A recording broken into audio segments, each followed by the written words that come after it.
কোরআন এবং হাদিসের আলোকে আমরা কিছু হতভাগা মানুষের কথা জানি, যে মানুষগুলো হয়তো নামে মাত্র তাদের অনেকে মুসলমানও, হয়তো অনেকে নামাজ কালামও পড়ে, কিন্তু জান্নাতে তারা যেতে পারবে না। কারা সে হতভাগা মানুষ যারা হয়তো তাদের অনেকে আছে মুসলিমই না, আবার অনেকে আছে যারা মুসলমান হওয়া সত্ত্বেও, নামে মুসলমান হওয়া সত্ত্বেও জান্নাতে প্রবেশ করতে পারবে না। জান্নাতে যাওয়ার পথে বাধাগুলো কি কি, আমরা আজ সেরকম 16টি বাধার কথা জানবো। কয়টি বাধা? 16টি বাধার কথা জানবো। 16 শ্রেণীর হতভাগা মানুষের কথা জানবো, যে হতভাগা মানুষগুলো জান্নাতে যেতে পারবে না। জান্নাতে যাওয়ার এই নেয়ামতের সৌভাগ্য লাভ থেকে তারা বঞ্চিত হবে। আল্লাহ রাব্বুল আলামিন সেরকম কপাল পড়া মানুষদের কাতারে যেন আমরা শামিল না হই, আমাদের সবাইকে সে তৌফিক দান করুন। ভাইরা আমার, আমরা যে শ্রেণীগুলোর কথা বলবো, প্রত্যেকটা শ্রেণীর পাশাপাশি আমরা কোরআন বা হাদিস থেকে উদ্ধৃতি এবং রেফারেন্স ইনশাআল্লাহ টানবো। আপনাদের কাজ হলো, আমাদের সবার কাজ হলো, এই 16 প্রকার হতভাগা মানুষের কোনো একটা প্রকার এর মধ্যে আমি নিজে আছি কিনা সেটা মেলানো। যদি দেখি যে আমার মধ্যে এটা আছে, তাহলে মাহফিলের প্যান্ডেলের মধ্যে বসে, প্যান্ডেলের নিচে বসে এই মাহফিলের মাঠে থেকেই আমি নিয়ত করে ফেলবো যে এই বদঅভ্যাসটা, এই খারাপ জিনিসটা আমি ত্যাগ করে ফেলবো। যেই 16টি খারাপ জিনিস, যেই 16টি অপরাধ জান্নাতে যাওয়ার ক্ষেত্রে বাধা, সে বাধাগুলো আমাদের জীবন থেকে আমাদের সরিয়ে ফেলার সংকল্প এখান থেকে করে তারপরে বাড়িতে যেতে হবে। তাহলে আজকে মাহফিলে আসা, বসা, আয়োজন করা সবকিছু সার্থক হবে ইনশাআল্লাহ। সবাই নিয়ত করবো তো ইনশাআল্লাহ। আল্লাহ আমাদের সবাইকে তৌফিক দান করুন। সর্বপ্রথম যে হতভাগা মানুষদের কথা বলতে চাই, যারা জান্নাতে যেতে পারবে না, তারা হলো যারা আল্লাহর প্রতি ঈমান আনে নাই, যারা মুসলমান হয় নাই, যারা ঈমান আনে নাই, আল্লাহর প্রতি যারা বিশ্বাস করে নাই, তারা আল্লাহর তৈরি জান্নাতে যাবে, এটা কখনো আশা করা যায়? যদি আল্লাহকে কেউ বিশ্বাসী না করে, আল্লাহর একত্ববাদকে স্বীকারই না করে, শিরকে লিপ্ত হয়, সে মুসলমানই না হয়, তাহলে সে আল্লাহর জান্নাতের প্রত্যাশা কোত্থেকে করতে পারে? একজন মানুষ, তিনি মুসলমান না, তিনি অমুসলিম, তার ব্যক্তি জীবনে অনেক ভালো কাজ থাকতে পারে, অনেক ভালো অর্জন থাকতে পারে, কিন্তু তার ভিতরে ঈমান নাই। এই লোকটা আল্লাহর কাছে জান্নাতের আশা কখনো করতে পারে? একজন মানুষ বাংলাদেশে মানুষের জন্য অনেক কাজ করেছেন, বাংলাদেশের উন্নয়নে অনেক ভূমিকা তার ছিল বা আছে, বাংলাদেশে অনেক কল্যাণকামিতা তিনি চান, তার অনেক ইন্ডাস্ট্রি কারখানা থেকে বহু দেশের উপকার হয়, দেশে মানুষের উপকার হয়, এরকম আরো বহু উপকারিতা তার দ্বারায় হয়, কিন্তু লোকটা বাংলাদেশের অস্তিত্বকে স্বীকার করে না, বাংলাদেশের অস্তিত্বকে স্বীকার করে না, বাংলাদেশের স্বাধীনতা, সার্বভৌমত্ব এগুলো স্বীকার করে না। সে যদি বাংলাদেশকে অস্বীকার করে, বাংলাদেশ রাষ্ট্রের বিরুদ্ধে বিদ্রোহ করে, তাহলে এই ব্যক্তিকে বাংলাদেশ রাষ্ট্র বা রাষ্ট্রের তরফ থেকে রাষ্ট্রীয় কর্তৃপক্ষ কখনো তাকে রাষ্ট্রের কোনো সম্বর্ধনা, রাষ্ট্রের কোনো বিশেষ সম্মাননা ওই ব্যক্তিকে কখনো দিবে? দেওয়ার কথা? যে রাষ্ট্রকেই স্বীকার করে না, রাষ্ট্র তাকে সম্বর্ধনা দেওয়ার কথা? তার হতে পারে অনেক অর্জন আছে, হতে পারে অনেক অবদান আছে, তার একটারও 2 পয়সার কোনো মূল্য থাকবে না যদি সে রাষ্ট্রটাকেই কি করে? অস্বীকার করে। ঠিক একইভাবে যে আমার রবকে মানে না, যার আল্লাহর প্রতি ঈমানই নেই, বিশ্বাসই নেই, তার হাজারটা ভালো কাজ থাকতে পারে, আল্লাহ রাব্বুল আলামিনের কাছে সে কখনো জান্নাত প্রত্যাশা করতে পারে? যে আল্লাহকে স্বীকার করে না, সে আল্লাহর কাছে জান্নাত কিভাবে আশা করে? এই জন্য ভাইরা আমার, সহিহ মুসলিমের হাদিসে আসছে, নবী করিম সাল্লাল্লাহু আলাইহি সাল্লাম বলেছেন, লা তাদখুলুল জান্নাতা হাত্তা তুমিনু, তোমরা ততক্ষণ পর্যন্ত জান্নাতে প্রবেশ করবে না যতক্ষণ পর্যন্ত তোমরা ঈমানদার হবে না। অর্থাৎ ঈমানদার না হলে জান্নাতে যাওয়ার কোনো সুযোগ নেই। এই প্রথম শ্রেণীর মানুষ, তারা দুনিয়া থেকে যদি ঈমান ছাড়া যায়, তাহলে সেক্ষেত্রে চিরকাল তারা জান্নাতে নিষিদ্ধ থাকবে, অনন্ত অসীমকাল জাহান্নামে তারা থাকবে, জান্নাতে কখনোই আসতে পারবে না। আর বাকি 15 শ্রেণীর মানুষ যারা আছে, এরা এক সময় তাদের পাপ এবং অপরাধের প্রায়শ্চিত্ত করার পর, এর শাস্তি পাওয়ার পর আল্লাহ তাআলা চাইলে তাদেরকে জান্নাতে দিতে পারেন, এবং তাদের ঈমান যদি থাকে কোনো না কোনো সময় তারা জান্নাতে যাবে, তাদের গুনাহগুলো মাফ হওয়ার পর অথবা শাস্তি হওয়ার পর, যেহেতু তারা ঈমানদার। এটাই হলো আহলুস সুন্নাহ ওয়াল জামাতের বিশ্বাস এবং আকীদা, যে মুরতাকিবে কাবীরা, কাবীরা গুনাহ করে দুনিয়া থেকে যদি কেউ জাহান্নামী হয়ে যায়, সে চিরকাল অনন্ত অসীমকাল জাহান্নামে থাকবে না, বরং সেখান থেকে এক সময় সে বের হয়ে আসবে। এটাই আহলুস সুন্নাহ ওয়াল জামাতের আকীদা। মুতাজিলা সহ কিছু ভ্রান্ত ফেরকার মানুষের বিশ্বাস হলো যে জাহান্নামে একবার যে যাবে সে চিরকাল সেখানে থাকবে।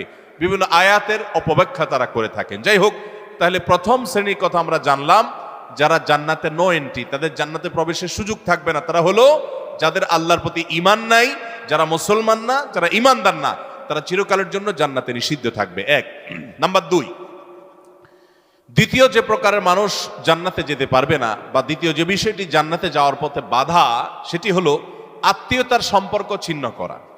রক্ত সম্পর্কীয় আত্মীয়কে যদি কেউ স্থায়ীভাবে ছিন্ন করে, তাদের সাথে সম্পর্ক যদি একবারে কাট করে ফেলে, বুখারী মুসলিম এক যুগে বর্ণনা করেছেন, নবী করিম সাল্লাল্লাহু আলাইহি ওয়াসাল্লাম বলেছেন, লা ইয়াদখুলুল জান্নাতা কাতি', আত্মীয়তার সম্পর্ক ছিন্ন করে দেয় যে এই ব্যক্তি জান্নাতে প্রবেশ করবে না, সে জান্নাতে প্রবেশ করবে না।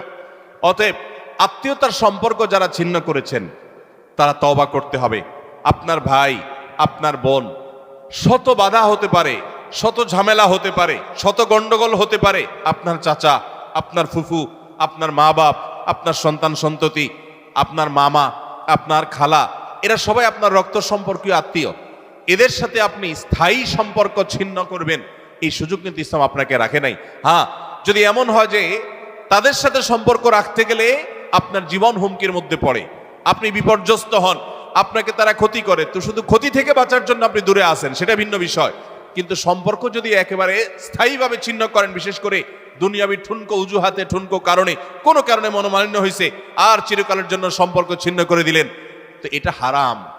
এই লোক যদি নামাজিও হয়, এই লোক যদি ওয়াজ মাহফিলেও আসে, এই লোক যদি জিকির আজকারও করে, এই লোক যদি তাসবিহ তেলাওয়াতও করে, যেহেতু সে আত্মীয়তার সম্পর্ককে ছিন্ন করে ফেলেছে, এই লোক জান্নাতে প্রবেশ করতে পারবে না যতদিন না সে তওবা করে তার পাপ থেকে, অপরাধ থেকে সে ফিরে না আসছে। ভাইরা আমার, তাহলে জান্নাতে যাওয়ার ক্ষেত্রে দ্বিতীয় বড় বাধা হলো এই বিষয়টি, অর্থাৎ আত্মীয়তার সম্পর্ক ছিন্ন করা।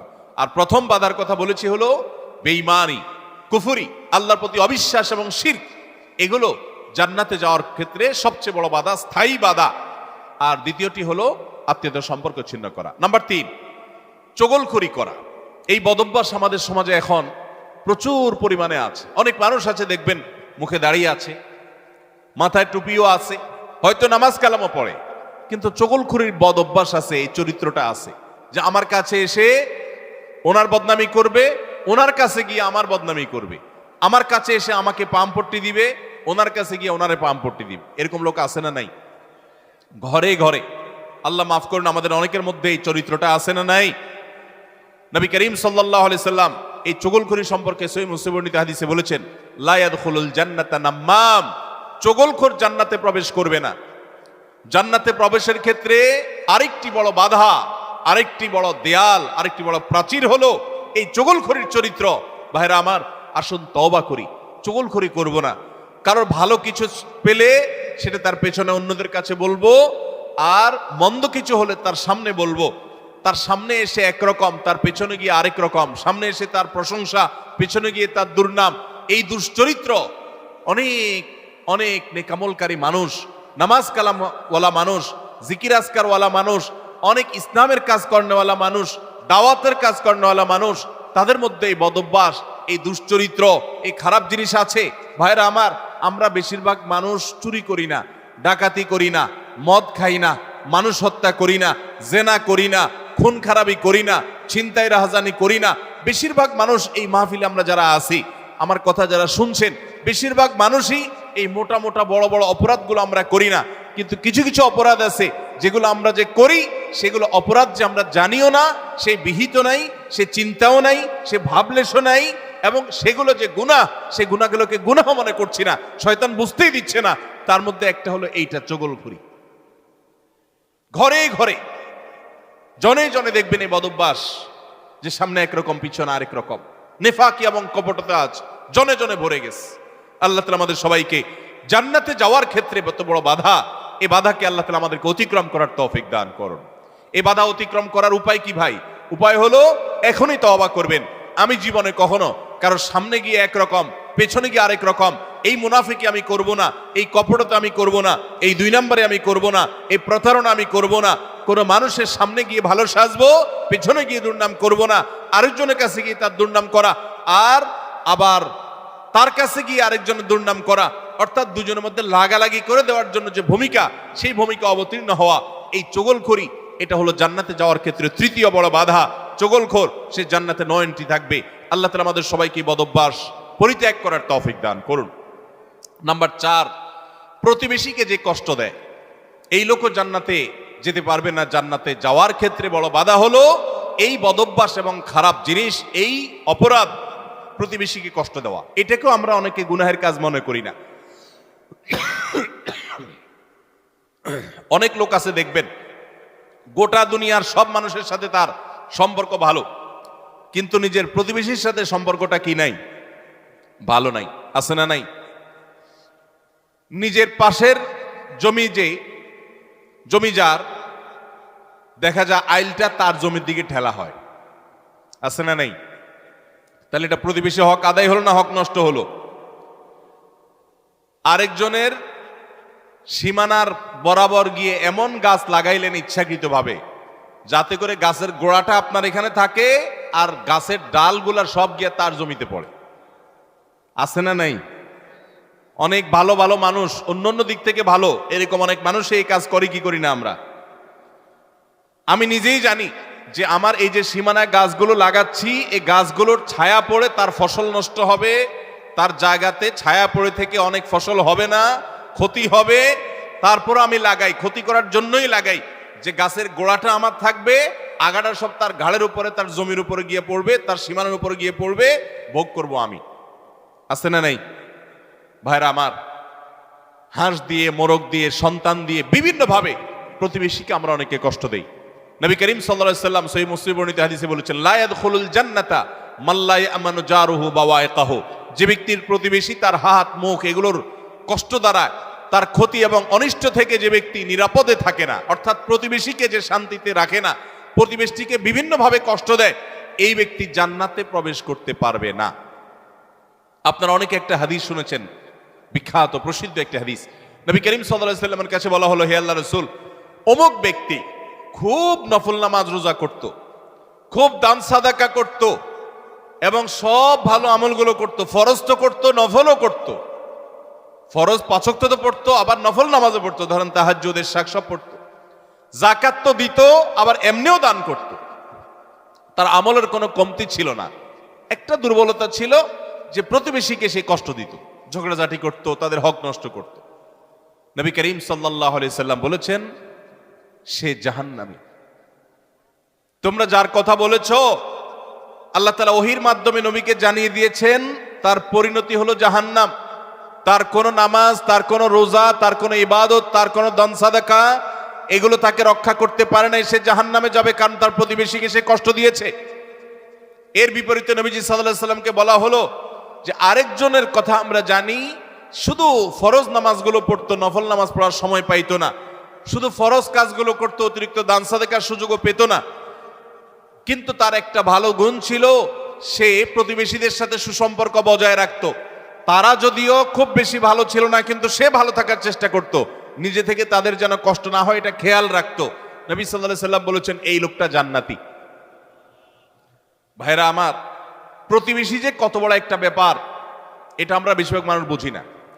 গ্রাম বলেন, শহর বলেন, বেশিরভাগ জায়গায় আমরা প্রতিবেশীর হক নষ্ট করি। প্রতিবেশীকে জানেন?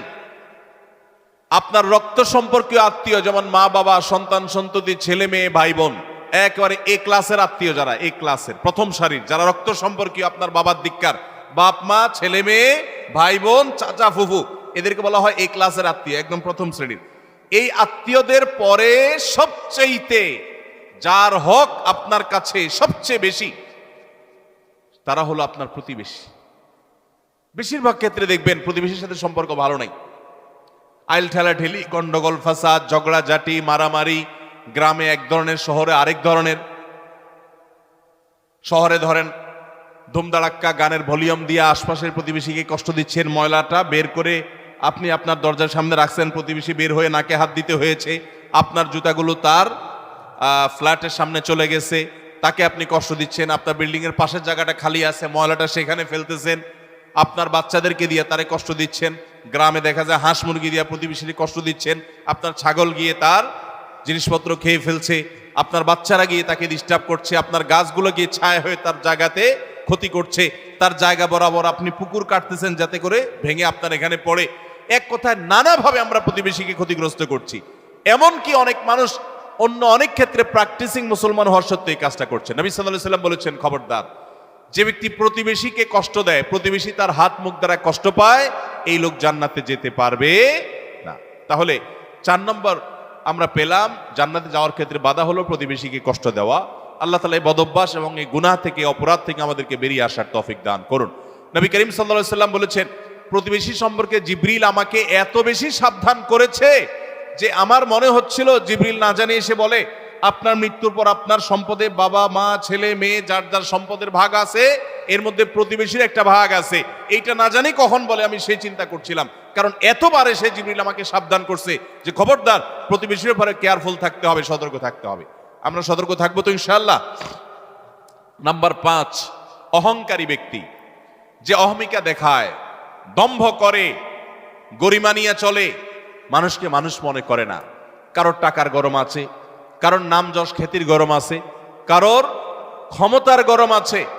আল্লাহ তাআলা এক একজনকে এক একটা দিয়ে পরীক্ষা করেন। এগুলোর মাধ্যমে যারা অহংকারী হয়ে যায়, এগুলোর কারণে যারা অহংকারী হয়ে যায়, এই অহংকারী ব্যক্তি কখনো জান্নাতে যাবে না। সহিহ মুসলিমের হাদিসে আসছে, নবী করিম সাল্লাল্লাহু আলাইহি ওয়াসাল্লাম বলেছেন, লা ইয়াদখুলুল জান্নাতা মান কানা ফি কলবিহি মিসকালু যাররাতিন মিন কিবরিন, যেই ব্যক্তির অন্তরে যাররা পরিমাণ অহংকার থাকবে, দম্ভ থাকবে, এই মুতাকাব্বির অহংকারী ব্যক্তি জান্নাতে কখনো প্রবেশ করবে না।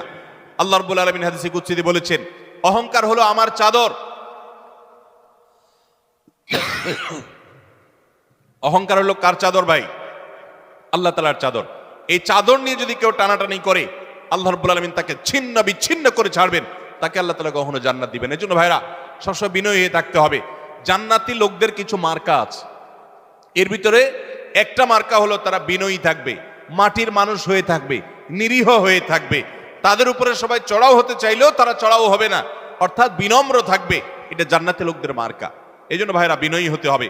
5 নম্বর, যারা জান্নাতে যেতে পারবে না, জান্নাতে যাওয়ার ক্ষেত্রে বাধা হলো অহংকার, সে অহংকারী মানুষ। 6 নম্বর হলো প্রতারক, 7 নম্বর হলো দান করে খোটা দেয় যে সে, আর 8 নম্বর হলো কৃপণ। আর এই তিনটি তিরমিজি বর্ণিত হাদিসে বর্ণিত হয়েছে। নবী করিম সাল্লাল্লাহু আলাইহি ওয়াসাল্লাম বলেছেন, লা ইয়াদখুলুল জান্নাতা খাব্বুন ওয়ালা মান্নানুন ওয়ালা বাখীল, যে ব্যক্তি কাউকে প্রতারণা করে, ধোঁকা দেয়। এখন আমাদের সমাজে মুসলমানদের মধ্যে ধোঁকা দেনওয়ালা মানুষের সংখ্যা কি কম না বেশি? দোকানদার বলেন, ব্যবসায়ী বলেন, চাকরিজীবী বলেন, যার কথাই বলেন, এমনকি নেতারা বলেন, জনগণকে ধোঁকা দেয়। ঠিক না বে ঠিক? সবাই যার যার জায়গা থেকে কে কাকে ল্যাং মারবে, কে কাকে ধোঁকা দিবে, এটাই হলো আমাদের কাজ এখন। অথচ ধোঁকাবাজ, প্রতারক, চিটার, বাটপার, এই লোকগুলো কখনো জান্নাতে যেতে পারবে। নবী করিম সাল্লাল্লাহু আলাইহি ওয়াসাল্লাম এই হাদিস বলছে যে প্রতারক জান্নাতে যাবে না। দ্বিতীয়ত, মান্নান, অর্থাৎ দান করে যে খোটা দেয়, এই লোকও জান্নাতে যেতে পারবে না। দান করে খোটা দেওয়ার বদভ্যাস আছে না নাই আমাদের অনেকের? দান করেছেন আল্লাহকে খুশি করার জন্য, যদি আপনি খোটা দেন তাহলে আপনার ওই দান বরবাদ হয়ে যায়, ওটা নষ্ট হয়ে যায়।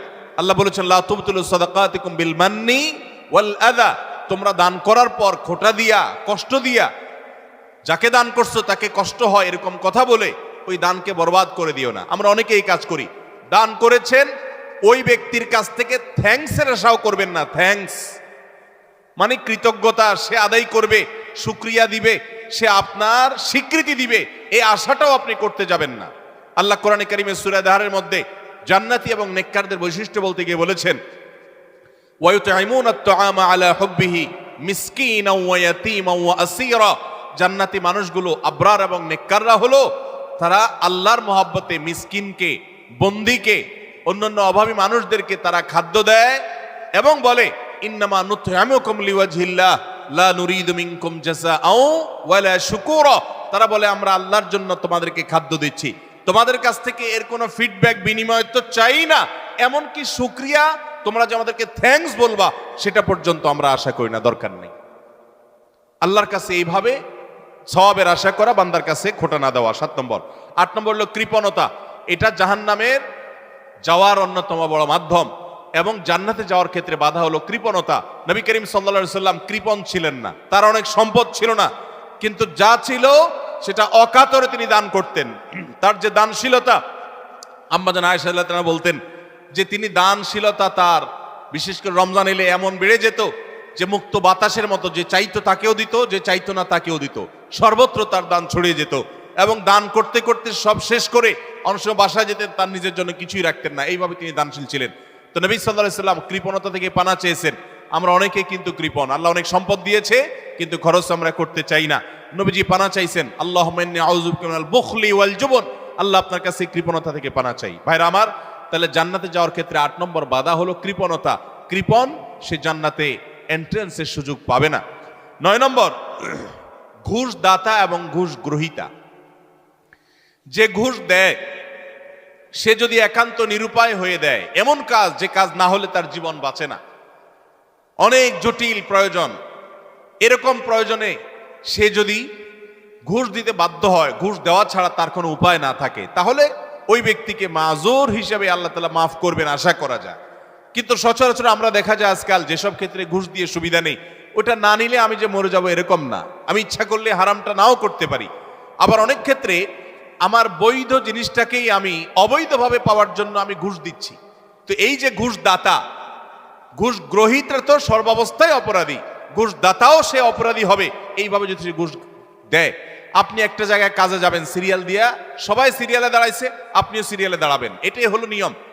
সবাই সিরিয়ালে দাঁড়াইছে, আপনি সিরিয়ালে দাঁড়াইতে চাচ্ছেন না, সেজন্য কি করলেন? ঘুষ দিলেন। ঘুষ দিয়া সবার আগে কাজটা করে নিয়ে আসলেন।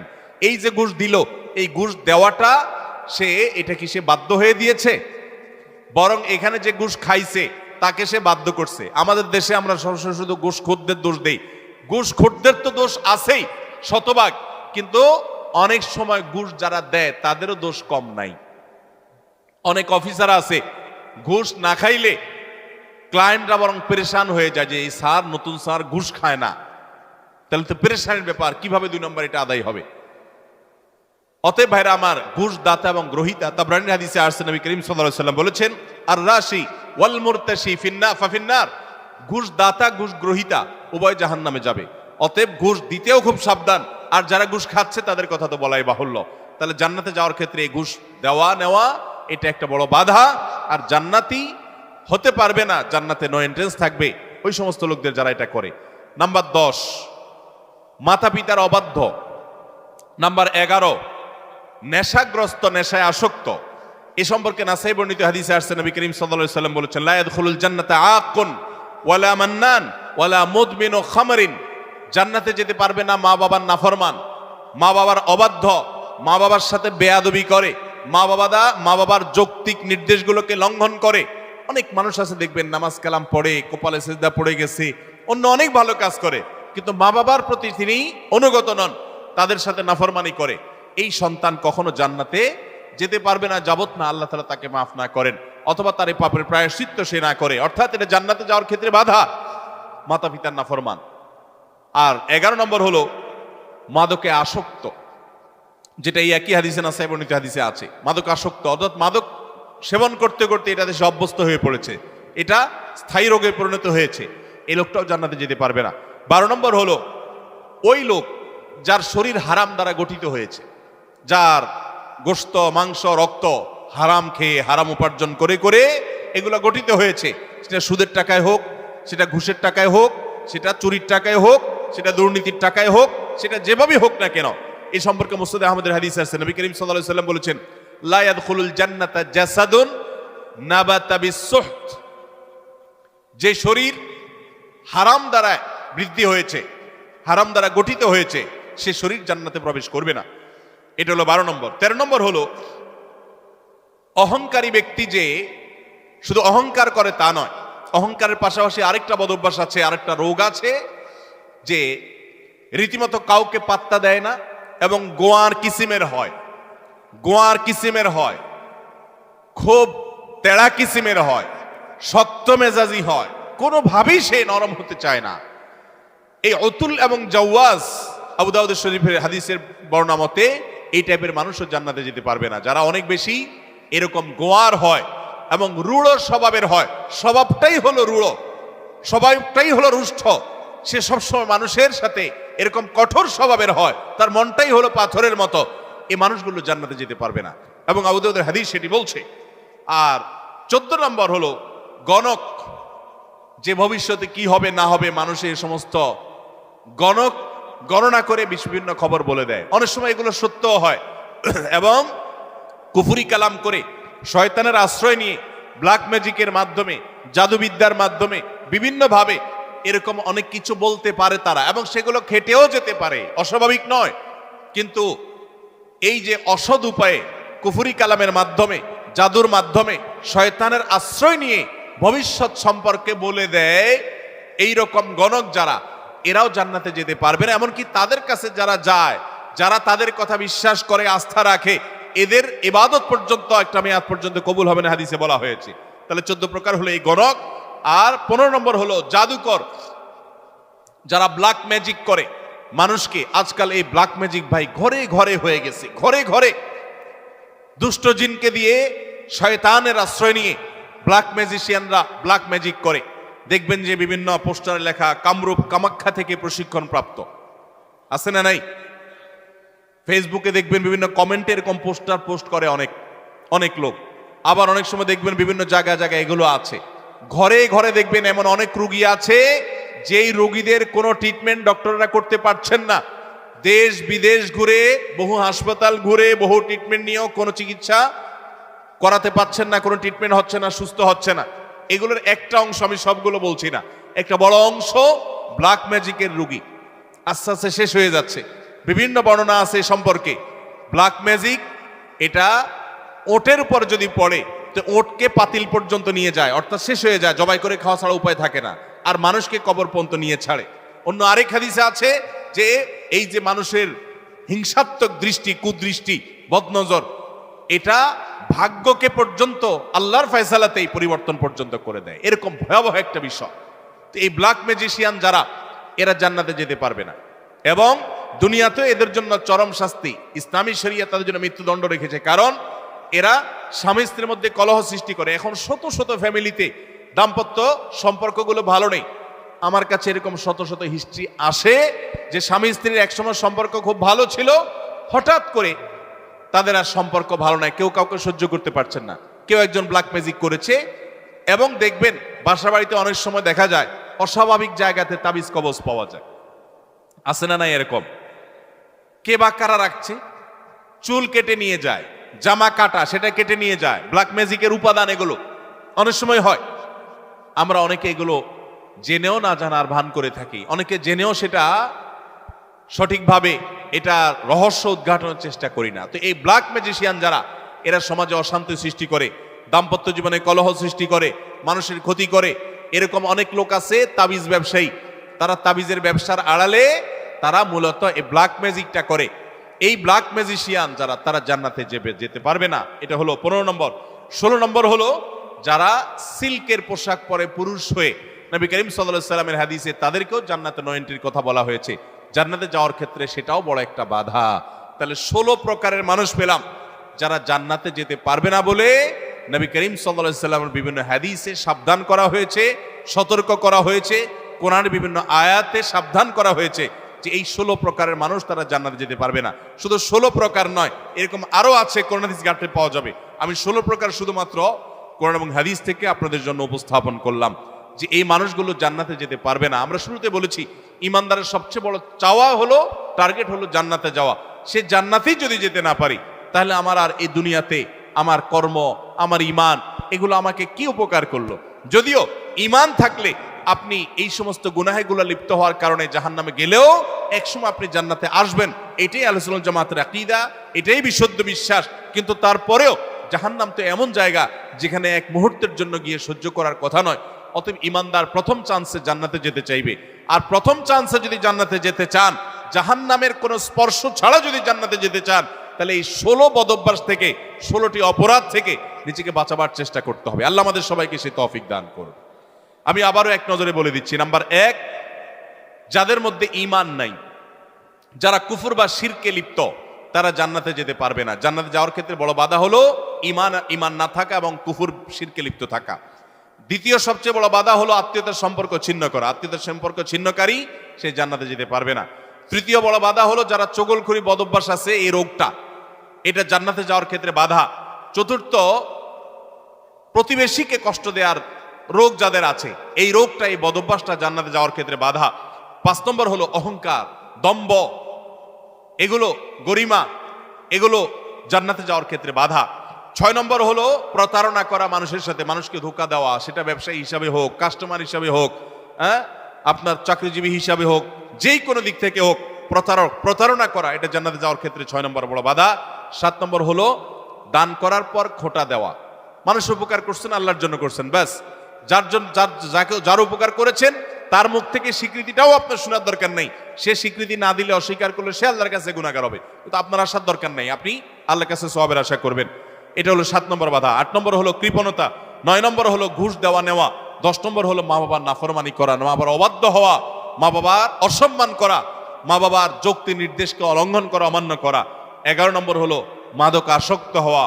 12 নম্বর হলো হারাম উপার্জন দ্বারা, হারাম খাদ্য দ্বারা, পানীয় দ্বারা শরীর গঠন করা, সুদ, ঘুষ, দুর্নীতি, 2 নম্বর পথে উপার্জন করা। আর 13 নম্বর হলো রূঢ় স্বভাবের হওয়া, গোয়ার কিসিমের হওয়া, এমন হওয়া যে সবার সাথে গোয়ারের মতোই থাকে, রুষ্ট থাকে, রূঢ় থাকে, সবসময় বিনম্রতার নামগন্ধ তার মধ্যে নাই, এরকম স্বভাবের হওয়া। 14 নম্বর হলো গণক হওয়া, গণনা করে মানুষের ভাগ্য এটাকে আপনার বলে দেওয়া, ভবিষ্যৎ বলে দেওয়ার চেষ্টা করা, বিশেষ করে কুফরি কালামের মাধ্যমে, শয়তানের আশ্রয় নিয়ে। আর 15 নম্বর হলো জাদু করা, অর্থাৎ ব্ল্যাক ম্যাজিক করা, ব্ল্যাক ম্যাজিশিয়ান। আর 16 নম্বর হলো আপনার সিল্কের পোশাক পরা। আল্লাহ রাব্বুল আলামিন এই সব কবিরা গুনাহ, এগুলো যেগুলো বললাম, এগুলো একটা সগীরা গুনাহ না। প্রথমটা শুধু কবিরা না, আকবারুল কাবায়ের, সবচেয়ে বড় কবিরা গুনাহ, বরং সেটা কুফরি, ঈমান বিধ্বংসী বিষয়। সেটা সহ এই 16টি সবগুলো কবিরা গুনাহ এবং কুফর থেকে, শিরক থেকে আল্লাহ তাআলা আমাদের সবাইকে বেঁচে থাকার তৌফিক দান করুন। আমরা সবাই জান্নাতে যেতে চাই তো ইনশাআল্লাহ? সবাই জান্নাতে যেতে চাই। তাহলে সেক্ষেত্রে এই 16টি তো বটেই, কোরআন এবং হাদিসে আরো যে সমস্ত বিষয়কে হারাম করা হয়েছে সেগুলো থেকে আমাদের বেঁচে থাকার চেষ্টা করতে হবে। কারণ কুফরির পাশাপাশি, শিরকের পাশাপাশি যত প্রকার হারাম কোরআন এবং হাদিসে বর্ণিত হয়েছে, সেগুলা লিপ্ত হওয়াটা জান্নাতে যাওয়ার ক্ষেত্রে বাধা, প্রাচীর, দেয়াল। আল্লাহ তাআলা আমাদের সবাইকে সে দেয়ালকে ভেদ করে জান্নাতে যাওয়ার তৌফিক নসিব করুন। সবাই চেষ্টা করবো তো ইনশাআল্লাহ মেনে চলার। ভাইরা আমার, এই প্রকারগুলো পারলে লিখে ফেলবেন, এটা কাগজে লিখে ফেলবেন। আমি সংক্ষেপে সামারি বললাম, এই সামারিটা লিখে ফেলবেন। লিখে আপনার বাসা বাড়িতে, আপনার অফিসে, আপনার শয়নকক্ষের আশেপাশে কোথাও টাঙ্গায় দিবেন যে এই লোকগুলো জান্নাতে যেতে পারবে না বলে নবী করিম সাল্লাল্লাহু আলাইহি সাল্লাম, আল্লাহর রাসূল জানিয়ে দিয়েছেন। অতএব এই দুশ্চরিত্রগুলো আমার মধ্যে আছে না নাই, এই তালিকাটা দেখে প্রতিনিয়ত নিজেকে সংশোধন, ইসলাহ করার চেষ্টা করতে হবে। চেষ্টা করব না আমরা ইনশাআল্লাহ? আল্লাহ আমাদের সবাইকে তৌফিক দান করুন। ভাইরা আমার,